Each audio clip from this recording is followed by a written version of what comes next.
Assalamualaikum warahmatullahi wabarakatuh. Perkenalkan, nama saya Dori Sapendra.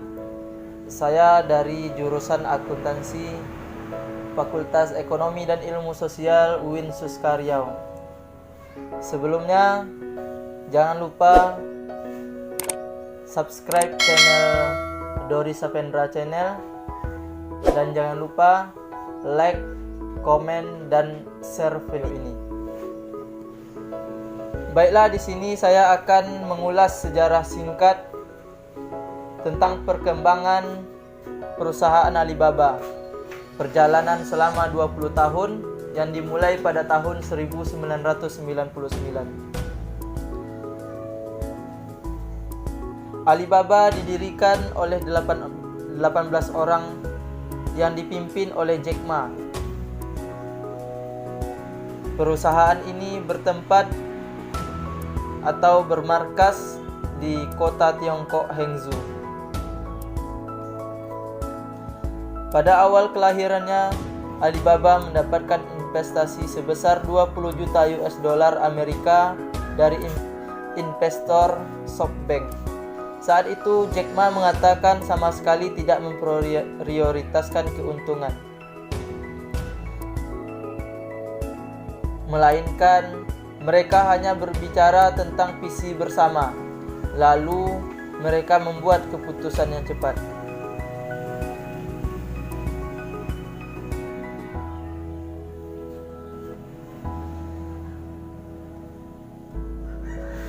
Awal mulanya perusahaan ini berkembang pesat, yaitu Alibaba mulai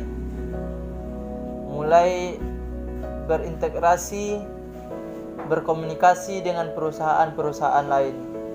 Mulai bergabung Yahoo sebagai pemegang saham terbesar di perusahaan Alibaba. Yahoo menyuntikkan dana 1 miliar US dollar Amerika ke Alibaba, menjadikan perusahaan tersebut sebagai pemegang saham terbesar dengan 40% kepemilikan. Sebagai bagian dari kesepakatan, Alibaba mengambil kendali bisnis Yahoo di Tiongkok. Bersama-sama, kami akan menciptakan salah satu perusahaan internet terbesar di Tiongkok. Dan aset gabungan kami akan menjadikan kami satu-satunya perusahaan yang memiliki posisi terdepan di semua sektor utama yang mendorong ledakan pertumbuhan internet di Tiongkok, seperti pencarian, perdagangan, dan komunikasi, ujar CEO Yahoo Terry Semel. Pada tahun 2007, mulai melantai di bursa saham di kenegrian Hong Kong. Sebelum memulai debutnya di Amerika Serikat pada tahun 2014, Alibaba melakukan penawaran umum perdana di Hong Kong pada tahun 2007. Pencatatan publik ini berhasil meraup dana sebesar 13,1 miliar dolar Hong Kong. Pada hari pembukaannya, saham Alibaba melonjak dari harga penawaran 13,50 dolar Hong Kong menjadi 39,50 dolar Hong Kong. Selanjutnya, perusahaan Alibaba mulai kelahiran yang namanya Tmall. Alibaba meluncurkan produk yang disebut dengan Taobao Mall, yang diperkenalkan bertahun-tahun dan berganti nama menjadi Tmall. Bersama Taobao, Tmall kini menjadi salah satu anak usaha yang paling banyak memberi kontribusi pendapatan.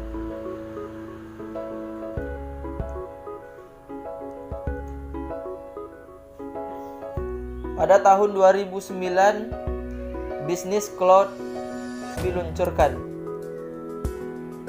Alibaba meluncurkan bisnis cloud-nya pada tahun 2009 dan sekarang menjadi salah satu yang terbesar di Tiongkok. Cloud computing atau komputasi awan adalah sumber pendapatan terbesar kedua bagi perusahaan Alibaba. Dan bisnis ini sangat berkembang dan tumbuh dengan cepat. CEO Alibaba Pengganti Jack Ma adalah Daniel Zhang. Dia mengatakan kepada CNBC Internasional tahun lalu bahwa cloud akan menjadi bisnis utama perusahaan di masa depan. Cloud computing adalah strategi jangka panjang kami. Kami sangat percaya bahwa setiap bisnis di masa depan akan didukung oleh cloud, katanya.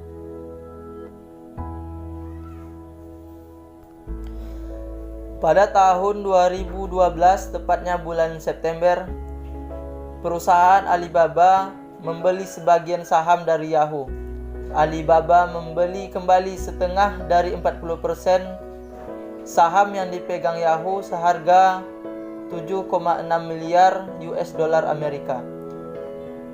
Yahoo menerima sekitar 6,3 miliar US dolar Amerika dalam bentuk tunai dan 800 juta US dolar Amerika dalam bentuk saham preferensi di Alibaba. Ini adalah pengembalian besar bagi Yahoo setelah investasi besar di awal mulanya, yaitu 1 miliar US dolar Amerika pada tahun 2005. Pada September 2014, melantailah di bursa saham New York. Alibaba memutuskan menjadi perusahaan terbuka di bursa saham New York dan menjadi IPO terbesar dalam sejarah. Mereka mengumpulkan sekitar 25 miliar US dolar Amerika dari aksi tersebut. Langkah ini mengantarkan Alibaba menjadi salah satu perusahaan teknologi terbesar di Asia. Saham Alibaba naik lebih dari 150% dari harga penawaran 68 per saham.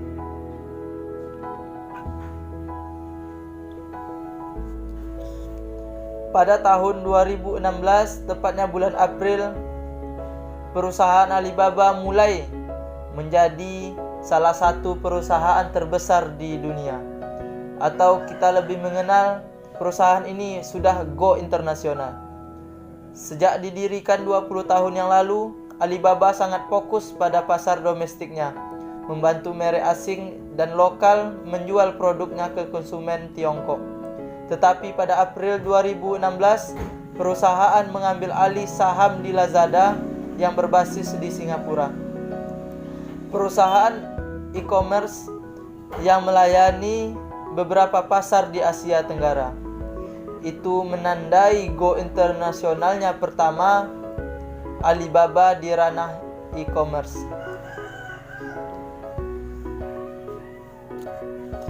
Pada tahun 2019 menjadi momen bersejarah bagi Alibaba. Raksasa e-commerce asal Tiongkok ini bukan hanya merayakan hari jadinya yang ke-20, tetapi Jack Ma, bos utama perusahaan, memutuskan pensiun di usianya yang ke-55 tahun. Sejak didirikan pada tahun 1999, Alibaba telah bertransformasi dari retail daring konvensional menjadi konglomerat bisnis. Pada saat Jack Ma mundur sebagai CEO, Jack Ma akan mengambil pensiun sudah dikabarkan sejak September 2018. Mundurnya Jack Ma digantikan Daniel Zhang yang juga memiliki banyak peran di Alibaba. Ma akan menjadi anggota Dewan Direksi Alibaba hingga pertemuan pemegang saham tahunan 2020. Baiklah, mungkin itu serumit kisah inspirasi bagi kita semua dari perusahaan Alibaba. Mulai dari merangkak dari perusahaan kecil menjadi perusahaan yang go internasional atau yang besar di dunia. Jangan lupa like, komen, dan subscribe channel YouTube Dori Sapendra Channel, dan like, komen, dan subscribe video yang saya unggah ini. Terima kasih. Assalamualaikum warahmatullahi wabarakatuh.